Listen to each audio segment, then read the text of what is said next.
चलिए सभी सज्जन महानुभाव, प्यारे बच्चे सीधे होकर बैठेंगे सभी। मेरे साथ मिलकर पवित्र गायत्री का उच्चारण करें। अपने अंतःकरण और इस वातावरण को पवित्र बनाएं।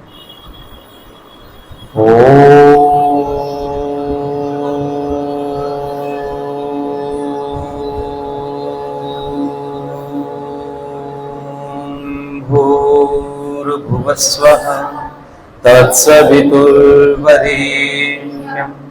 भर्गो देवस्य धीमहि धियो यो नः प्रचोदयात्। ॐ यो भूतं च भव्यं च सर्वं यस्याधितिष्ठति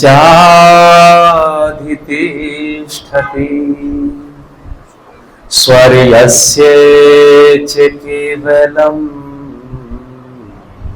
तस्मै ज्येष्ठाय ब्रह्मणे नमः। तस्मै ज्येष्ठाय ब्रह्मणे नमः। ॐ खं ब्रह्मा।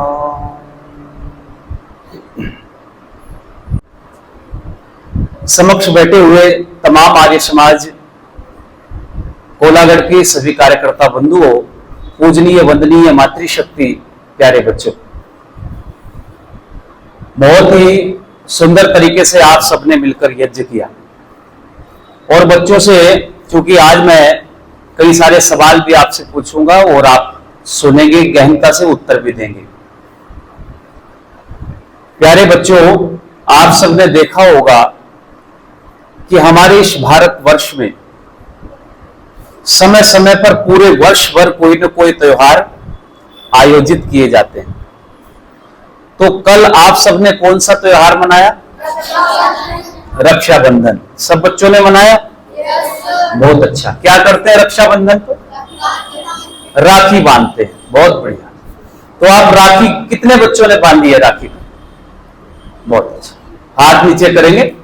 आप बच्चों ने राखी बांधी है। रक्षाबंधन इसका नाम है कि बहन भाई के हाथ पर राखी बांधती है, उसी का नाम क्या है? रक्षाबंधन। अच्छा, कहां से देखा आपने ये कि इसी का नाम रक्षाबंधन है? टीवी में देखा या अपने माता पिता से इसके बारे में जाना। तो लंबे समय से क्रम चला आ रहा है कि हम रक्षाबंधन के पर्व को इस रूप में मनाते हैं। लेकिन जब गहनता से हम लोग देखते हैं, विचार करते हैं, तो पता चलता है कि रक्षाबंधन कुछ और था, लेकिन इसका स्वरूप बदल गया।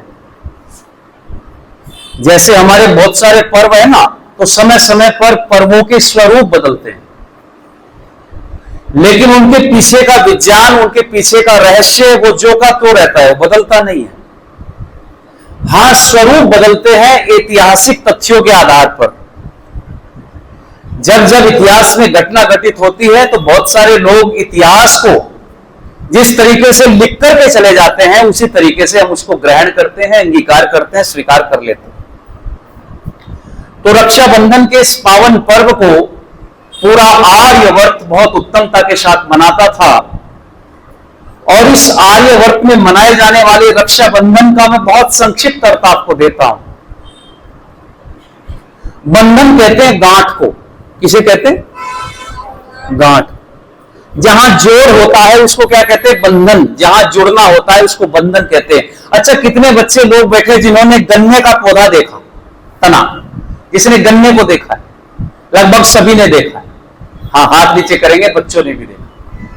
तो आप देखते हैं जो गन्ने का ये तना होता है पूरा का पूरा, इस तने में जहां दो, जिनको आप पोरा बोलते हैं, वो आपस में जुड़े होते हैं। तो जहां जुड़े होते हैं उसमें बताओ रस होता है कि नहीं होता है? नहीं होता है। बच्चे जानते हैं कि उसमें रस नहीं होता है। यानी उस गांठ से, उस बंधन से ऊपर रस होता है और उस गांठ से, बंधन से नीचे रस होता है। लेकिन याद रखें, यदि वो गांठ ना होती तो उसमें रस बोलो नहीं। इसलिए इस चीज से हमें समझने की जरूरत है कि जो गांठ है, जो बंधन है उस तने में, उस तने में वो गांठ, वो बंधन रस को स्थित करने का, रस को एकत्रित करने का सबसे बड़ा माध्यम और साधन है। इसलिए ऋषियों ने नाम इसका रखा था बंधन और रक्षा का बंधन। यानी ऐसा बंधन जो हमको जोड़कर रखे, ऐसा बंधन जो हमारी समस्याओं को, हमारी बाधाओं को, हमारे समाज में उठने वाली विकृतियों को हमसे दूर रखे और हमारे जो संस्कार हैं उन संस्कारों को एक जगह, एक सूत्र में पिरो करके, समायोजित करके रखे, उसी का नाम रक्षा बंधन था। आप कहेंगे जी रक्षा किसकी हो, बंधन किसका हो? तो मैंने आज प्रातःकाल लक्ष्मण चौक आर्य समाज में भी इस बात को कहा था। कुछ लोग, शायद हमारे प्रधान जी भी वहां गए थे और एक दो व्यक्ति और है, उन्होंने भी इस बात को सुना होगा। शास्त्र कहते जब हम वेद की शरण में गए और हमने देखा कि सृष्टि के आदि से क्या यही स्वरूप प्रचलित है रक्षाबंधन का, कि भाई आया और बहन ने उसके हाथ पर कलावा बांध दिया, इतिश्री हो गई, इसी का नाम रक्षाबंधन है? नहीं।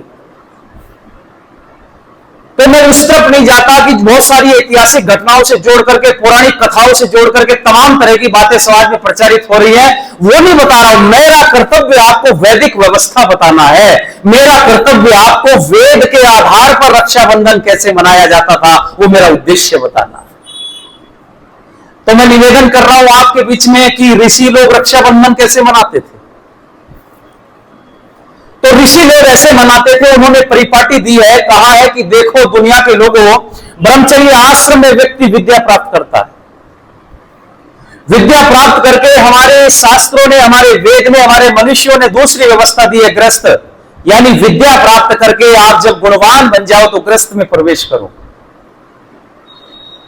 लेकिन कहा कि जब आप गृहस्थ में जाओगे तो आप धन, पैसा, वैभव कमाने के चक्कर में, लोकेशना पुत्रेशना के चक्कर में आप इतने फंस जाओगे कि आपका उससे बाहर निकलने का समय बहुत कठिन हो जाएगा।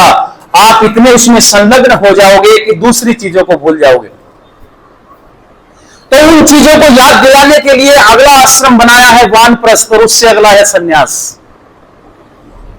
मैंने जो इस समय गृहस्थ आश्रम में है, उस गृहस्थी को जगाने का उत्तरदायित्व दिया है सन्यासी के कंधों पर। मैंने ये कहा है कि वानप्रस्थ में जाकर के आप आश्रम बनाओ, कुटिया बनाओ, स्वाध्याय करो, यज्ञ करो, तप करो, ध्यान करो, अपने जीवन का निर्माण करो। वानप्रस्थ में आपने जितना गृहस्थ में आपने खोया है आध्यात्मिक दृष्टि से और भौतिक दृष्टि से जो पाया है, जितने भी आपके अनुभव हैं, उन अनुभव को और बढ़ाओ। जब वानप्रस्थ में आप जाएंगे तो आपको एकांत में कुटिया बनानी पड़ेगी, और एकांत चूंकि नगर से और गांव से बाहर होता है, इसलिए जंगल में आपको अपना स्थान बनाना पड़ रहा है एकांत की दृष्टि से। अब उसी व्यवस्था के तहत कहा है कि वानप्रस्थी और सन्यासी, उनका कर्तव्य है गृहस्थ को सदुपदेश देना, और गृहस्थ का कर्तव्य है वानप्रस्थी और सन्यासी से सदुपदेश बोलो ग्रहण करना।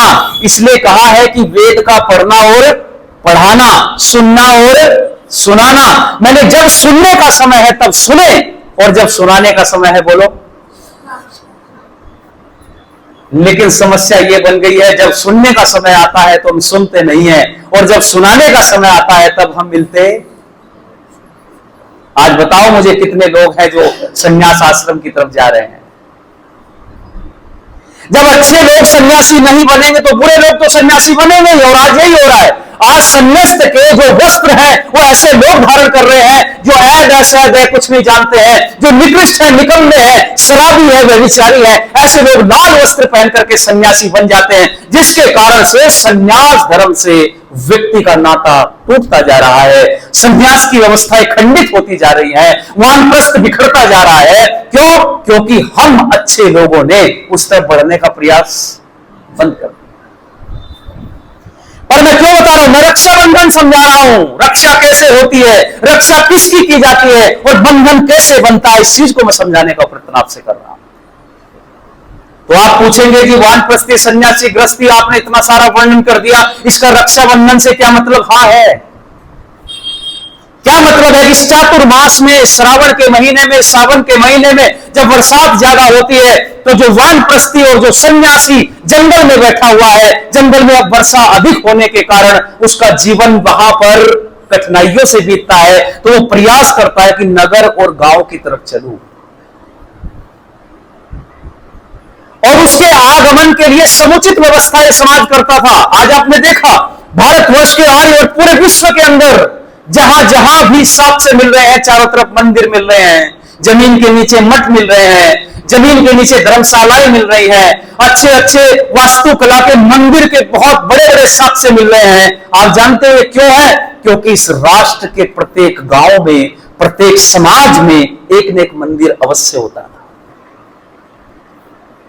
वैदिक काल में भी होता था, लेकिन उसका स्वरूप क्या था कि ये जो वानप्रस्थी और सन्यासी बरसात के समय में, क्योंकि ईंधन वहां पर गीला हो चुका है, वहां खाने की कोई व्यवस्था नहीं है, वो वहां से चल करके गांव की तरफ जाता है, नगर की तरफ जाता है और इस मंदिर में, नगर से बाहर स्थापित मंदिर में जाकर के बैठता है।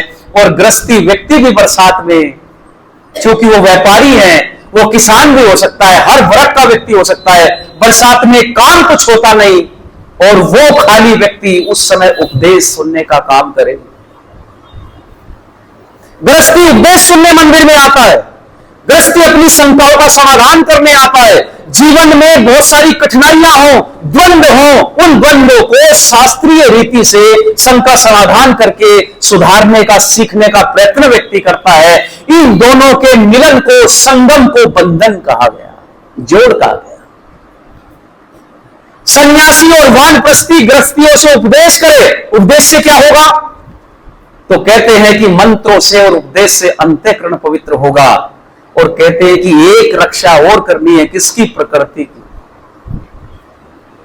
और प्रकृति की रक्षा के लिए एक रक्षा का बंधन बांधा जाता है। इस प्रकृति की रक्षा करने का दायित्व सन्यासी लोगों से कहता है कि इसके लिए आप दोनों समय, प्रातः काल और सायं काल, उस मंदिर के प्रांगण में बीच में बड़ी यज्ञशाला बना करके क्या करें? यज्ञ करें।